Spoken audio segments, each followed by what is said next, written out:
Hey everyone, my name is Sophie from Sophisticated Organization. Welcome to another Sophisticated Saturday where together we work through my to-do list and get things done around the house. I am starting off in our bathroom, refilling my Epsom salt container. It had run out and I love taking a bath. I also took a moment to clean up some bath toys, and you'll see in just a second, my bathroom was a disaster. So I'm going to clean that up, but first I am going to refill my shampoo container because it was running a little bit low. I keep these large bulk bottles in the under cabinet there under the sink. I like the look of decanting. I think it just looks really pretty, but also some of the products that I purchase are in bulk containers and are just way too big and cumbersome to have out on a daily basis for use. And the built-in shelves that we have above our bathtub actually wouldn't fit these large shampoo bottles anyway. So kind of a win-win situation, but once I finished cleaning up the bathroom, I am going back downstairs to the kitchen, putting away a few dishes that I didn't finish putting away this morning because I always run the dishwasher every single night and then put away the dishes in the morning.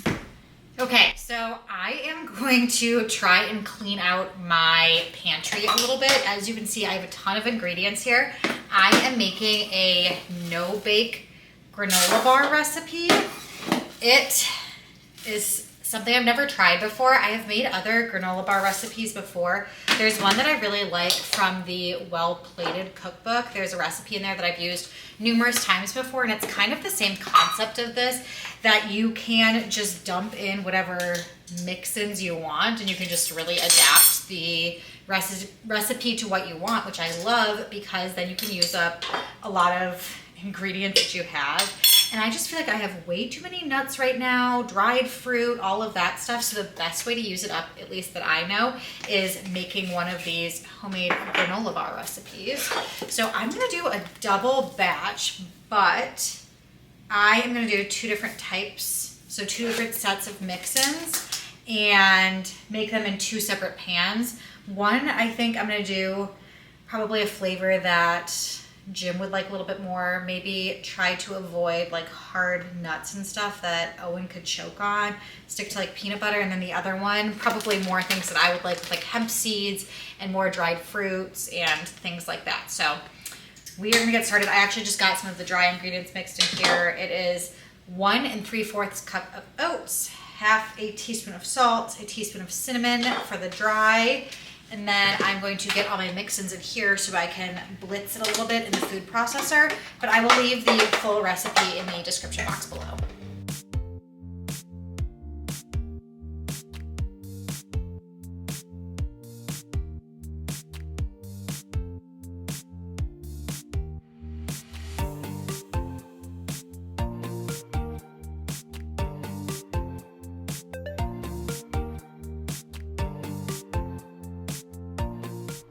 It's been a while since I've done a pantry clean out. I like to do a month where I try and just focus on using up all of the ingredients that I have in the fridge, freezer, and pantry.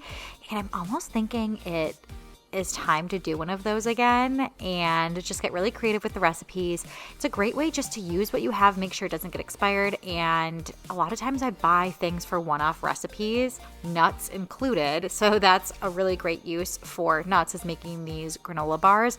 But sometimes I'll buy like some sort of a random grain or a spice or something. And I just, first of all, try and avoid those types of recipes because I know it can lead to a lot of waste. But if I do, I then try to use it again for a different recipe or repeat that recipe if it's one that I know that I enjoy. I will buy that product if it's a recipe I know I like and I'm going to make over and over again. It's not ideal, but sometimes I'll have one of those spices or something for that one recipe that we love making. But I am probably going to, in my goal planning, get that on the schedule there and do another month where I am doing think it was I know it was Jordan Page who coined the term shelf cooking. And I think she does it in September and calls it like Shelf-tember or something. So it's kind of a version of that, but I don't necessarily just do it in September. I do it whenever I feel like we need to use up what we have in the fridge, freezer, and pantry. And actually, I did it a little bit somewhat recently because we have been buying meat locally and sharing it with my sister-in-law and her husband. So I think they have been getting a quarter cow, and then we've been splitting that quarter cow. So I think we've been getting an eighth of a cow. I don't think they get a half cow. I'm trying to remember if we're getting a quarter cow or we're splitting a quarter cow, but all I know is it basically fills up our entire basement freezer. So I had one postpartum freezer meal that we had not made. It was some enchiladas, so we made that, and I just tried to clean out a lot of that space, but it doesn't leave a lot of extra room because, like I said, it fills up that entire freezer. Okay, so the one that I'm making right now, you'll see I put dried cherries in there. I did some pistachios. This one's for me, and I am adding in cashew butter, and then I'm doing peanut butter and chocolate chips and more of that kind of standard for Jim and Owen's.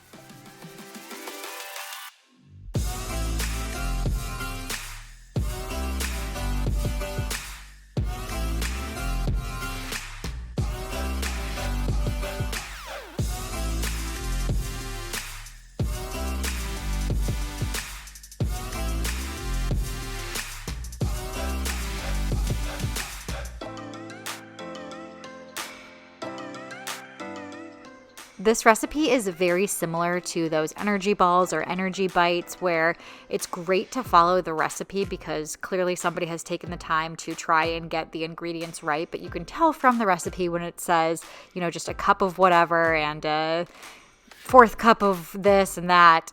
It doesn't have to be perfect, so I love that you can kind of add and subtract to it, and it's not an exact science. It's a very, very forgiving recipe. So it is wonderful if you aren't somebody who's super exact with your cooking, or if you're somebody who wants to just get a little bit creative.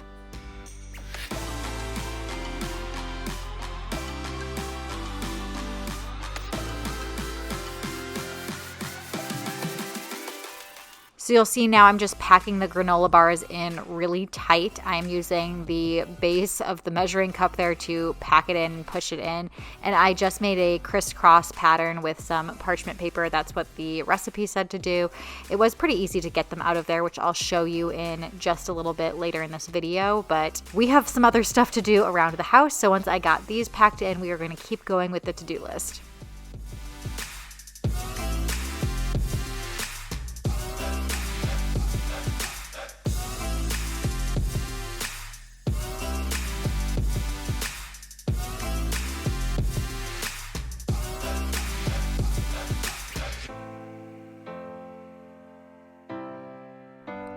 Okay, so I filmed this video the Saturday before the 4th of July, so I know the 4th of July has passed, but the week leading up to the 4th of July, the kids at daycare had a theme week going on. So the first day, Monday, they were supposed to wear stars. The second day, they were supposed to wear stripes.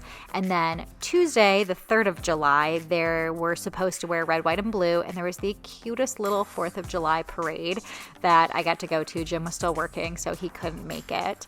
But just one of the perks of having a flexible new kind of part-time job that I'm just beginning. If you don't know what I'm talking about, you can catch my most recent monthly or quarterly update video where I talked about the job update, but I'm still kind of unemployed, but just starting this new opportunity. I don't know. All that to say, I have tons of flexibility still in my schedule right now, so I was able to go watch the boys in their very cute 4th of July parade. So for the day they were supposed to wear stars, I had hand-me-down clothing for the 4th of July from Owen that I gave to Henry. So Henry was all prepped. He had a cute little onesie from Old Navy. He actually had two of them. One was all navy with stars, white stars, and the other one was white with red and blue stars. So he wore the red and blue one for the wear the red, white, and blue day, and then just the navy one with the white stars he wore on Monday. But Owen didn't have any clothing with stars on it, so I figured another perfect time to make a DIY shirt. And I do this all the time for his little theme days at school. I don't want to buy him things for every single day that they have something special, but I also want him to participate. He's getting to the age that I can tell him it's star day at school and make sure you pay attention because all of your friends will be wearing stars on their shirts, and he's aware of that. So I like buying just bulk packs of white t-shirts and customizing things using my Cricut. I got a multi-pack of different colors of iron-on paper that I can iron on to these shirts. It's honestly pretty easy to do this. I do make my own designs, but you could also just find some easy clip art things and grab it off of Google. So this is something I designed, and I played around back and forth with making it like very heavy on the star theme, but decided to go a little bit more subtle, and I made a smiley face with stars as its eyes, and one side has the flag, the blue part of the flag, of the American flag, and then there are stripes through the smiley face, and around the smiley face it says Star Spangled Dude, and separating each word I put a little star there. So I thought it was a cute little design. It definitely has the stars involved, but it's not crazy in terms of stars, and he thought it was cute and really liked it. And fun fact, when I picked up the kids after the parade on the 3rd of July, the director of the daycare stopped me and she said, "Sophie, I just have to tell you, this was not a competition by any means, but if it was, you would have won." She said the boys were dressed in the cutest outfits and so prepared for all 3 theme days. And then on my personal Instagram account, I did post about it and like tag them. They have their own social media, and I tagged them and shared the boys' outfits every day. And she was like, "It was just the cutest thing. You were on top of it and you won the 4th of July," which was just a really sweet thing to say. Again, obviously it was not a competition, but I think it's really fun for the boys to participate. And obviously I really like doing crafts and things like that, so I like doing it too. And for so long, I dreamed about being a mom and doing little things like this to make holidays special. And I know there are some parents out there that go crazy overboard and do like giant gift baskets for every holiday and stuff. And we're not quite there, or I don't know if I'll ever be there, but doing little things like this just make me happy and make them happy. I had a friend who also just had a baby, one of my high school friends, and she was telling me that she didn't have any crinkle toys for her baby. So those little toys that when you squish them, they make little crinkle noises. Babies are obsessed with them. And I was trying to figure out what I should do for a little gift for her since it's her second. I still wanted to get her just a little something to say congratulations. And she kept saying like, "We don't need clothing. I don't need this. We don't need anything else. We're so prepared." And she did mention the crinkle toy thing. So this isn't the gift that I'm going to give her, but we had some extra crinkle toys. So I'm going to package those up for her.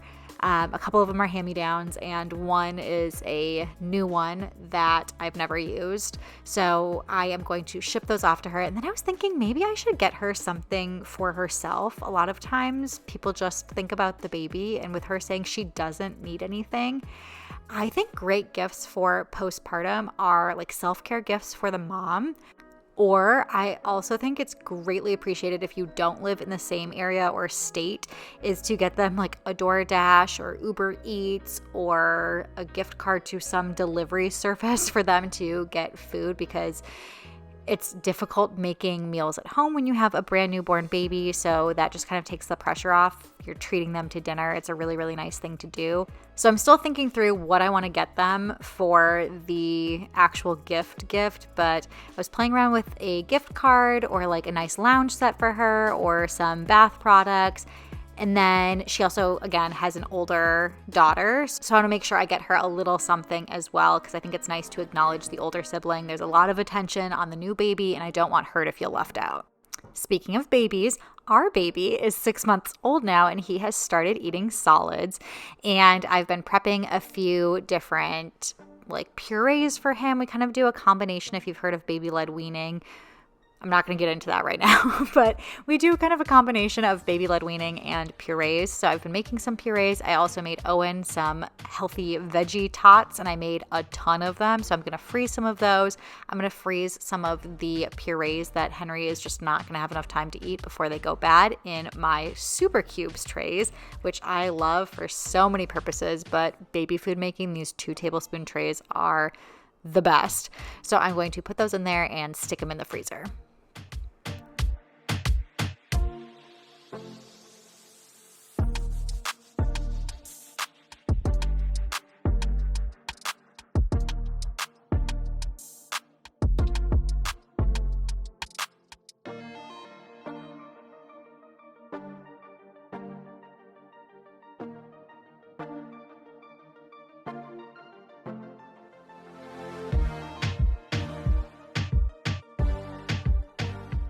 I had previously frozen a few other baby food items, some in these breast milk trays, which I ran out of the 2 tablespoon trays, but the breast milk ones worked really well as well. That was some butternut squash, and I think I had some carrots. I am putting them into a food storage bag here that is a vacuum seal bag. I am obsessed with vacuum sealing now. I don't know how I went so long without using it. This vacuum sealer is the greatest thing on the planet. I will make sure to link it in the description box below, but look how it just like sucks all of the air out of there. It gets rid of the freezer burn. It preserves your food so much longer. It has so many different features to it. It has the sealing, so it will suck it out, then it will seal it. There are tons of different types of bags you can use with it. You can even use it to quick marinate foods, which I've done before. It's just a game changer. Okay, now we're done with the vacuum sealing and the bars have solidified, so I am going to take them out and cut them up and then put them back into one of these containers to store them into the fridge.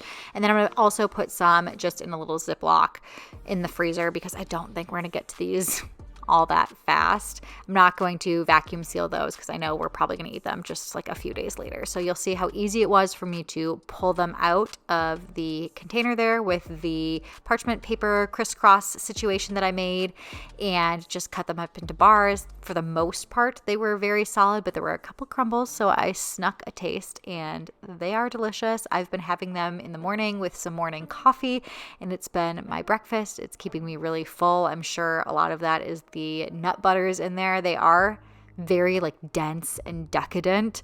So I am honestly sometimes even breaking these in half and having them as more like little squares just because they are so filling and there is a lot of nut butter in there.